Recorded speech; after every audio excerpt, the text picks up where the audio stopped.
So the SEC is asking for help from the CFTC, and the IPCC is trying to shut down mining. Guys, there's a lot going on today. Don't go anywhere.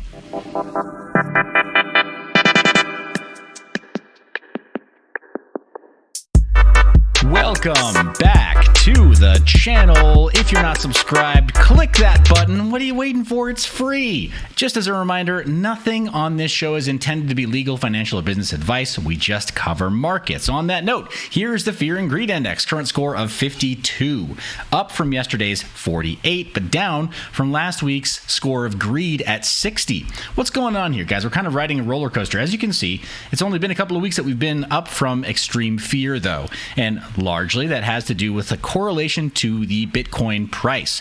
Where Bitcoin goes, the rest of the cryptocurrency markets follow.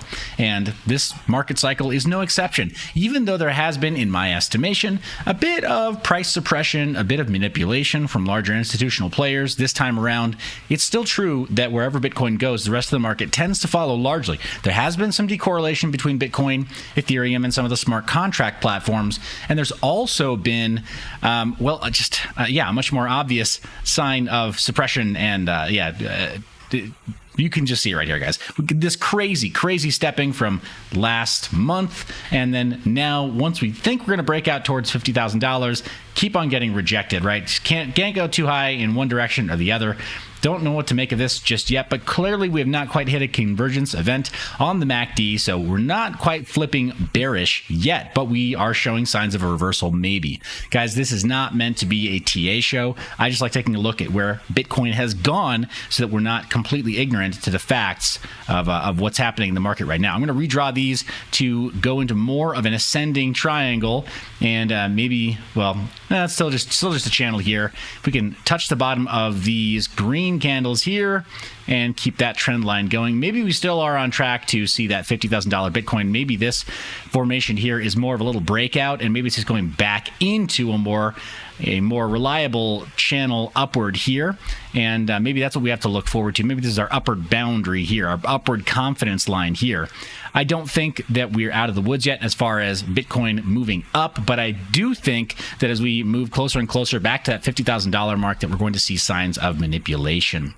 But what else affects the Fear and Greed Index, guys? With a score of in the 50s, or the score that's more towards neutrality, well, clearly we can't just live and die by the crypto prices alone or by the Bitcoin prices alone. We got to take a look at what's happening in the rest of the broader market. Well, here's a news story out of CoinDesk about Gary Gensler, our beloved director of the SEC, the Securities and Exchange Commission, and he's asking for across-the-aisle help from the CFTC.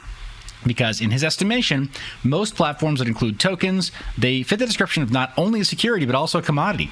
He says that the securities and commodities are intertwined on today's crypto trading platforms, suggesting neither agency could act as a sole watchdog over such venues, but they actually have to have both. Wow, that's a great use of our tax dollars right there, ensuring that we have funds staying poor. Thank you, Daddy Gary. That's just amazing. You Today has a little bit more context to this news article, adding that Gensler's also noted that crypto exchanges take custody of their customers' assets, and so he proposed to separate custody from trading to make it, air quotes, safer to store digital assets on exchanges. Gensler has reportedly asked Congress to help the SEC to regulate cryptocurrency exchanges, repeatedly rather. Asked Congress to help in regulating cryptocurrency exchanges. It seems pretty obvious in the mind of this commentator that the walls are closing in, that the SEC and now the CFTC, if they join the fight, that what they're trying to do is ensure that the concept of sovereign, free crypto and Bitcoin, sovereign holding of your own keys, that this is not popular among regulators, and that what they're trying to do is do away with anybody holding their own keys or holding their own cryptocurrencies. Don't fall for it. Vote with your feet. go to states that support your rights, go to territories that support your rights, and definitely be as vocal as you can be with your elected officials to tell them, we don't want this. We don't want this. I don't know if you voted for Gary Gensler to be put into office, but I didn't. So we got to talk to the people who we did vote to put into office. And we cannot be passive right now when measures like this are being called for. It's very obvious that if they want to control the fiat on and off ramps, if they want to control the exchanges, they're trying to prevent you from having access to your crypto when you want it most. So we need to cut them off at the pass. But that's the first bit of news for today. Also on Cointelegraph, we've got this little gem that the Intergovernmental Panel on Climate Change, or the IPCC, is calling for cryptocurrency CO2 emissions and they to be reduced because they view it as a growing concern, air quotes. So they say that all technologies, but essentially, especially cryptocurrency, have the potential to enable emission reductions as well as increased emissions based on how they were governed, right? Again, we've heard of ESG in recent months and years. So sustainability and governance, and they're all looking for ways to tell us what to do with our crypto, with our holding, with our trading, and now with our mining too, or the critical infrastructure for blockchain technology, whether it is proof of work mining or its validator nodes.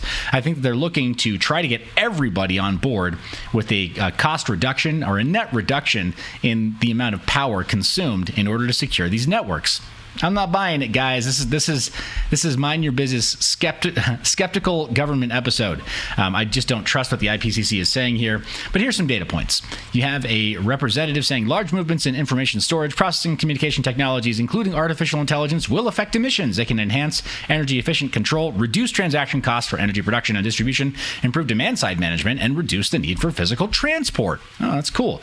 Definitely cool. I mean, nowhere in any of that little preamble have they said, though, that we should probably be building smaller micronuclear reactors in more neighborhoods, because we could go there and it will work, right? We've got the data, we've been able to model it. It's completely uncontroversial and for me to say that, and it's unambiguously a win for air quotes green energy actually to have smaller micro nukes, maybe even in people's neighborhoods or homes, powering our cars. Never mind the fact that, you get the problem of being really, really dirty in terms of CO2 emissions and water usage to excavate the lithium to produce the batteries that go into all of our electric cars. Guys, it's there's no free lunch there as far as conserving the earth, right? And being wise stewards of Mother Earth. But the IPCC says we need to take action now or the 1.5 degrees centigrade will be out of reach. That's what they want to limit the global warming to, is only 1.5 degrees Celsius. So we got a little bit of a problem there. But regulators, lawmakers, and of course even entertainers who are, obviously are experts on both climate change and cryptocurrency and blockchain infrastructure, they've made crypto and blockchain the targets as the effects of climate change become more visible globally, and the need to reduce emissions grows. But CoinShares reported that the Bitcoin mining network accounted for only 0.08% of global carbon dioxide production in 2021. And it's not growing at some exponential rate. So I'm not totally sure what they're on about there. All right, guys, what do you think about this? Are you prepared to have government organizations and unelected or appointed government officials tell you that crypto is bad, orange coin bad? What are you going to do about it? I want to know that you're going to join me in this fight. You're going to bring it to our elected officials. You're going to be vocal. Tell me out in the comment section what you propose we do, guys.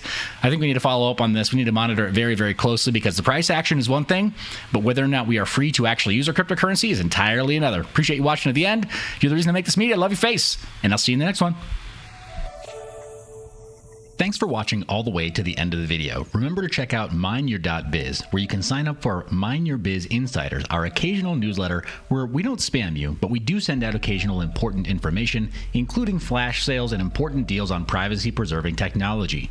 This is one of the ways that we can talk to you without censorship and without the oversight of third-party media platforms. You can also check out the new Mine Your Biz phone, as well as merch, or sign up to become an affiliate for anything sold directly on the mineyour.biz website. You can earn a percentage of anything that we sell. Thanks for watching all the way to the end of the video. You're the reason I make this media. I love your face. Remember to stay private and mind your biz.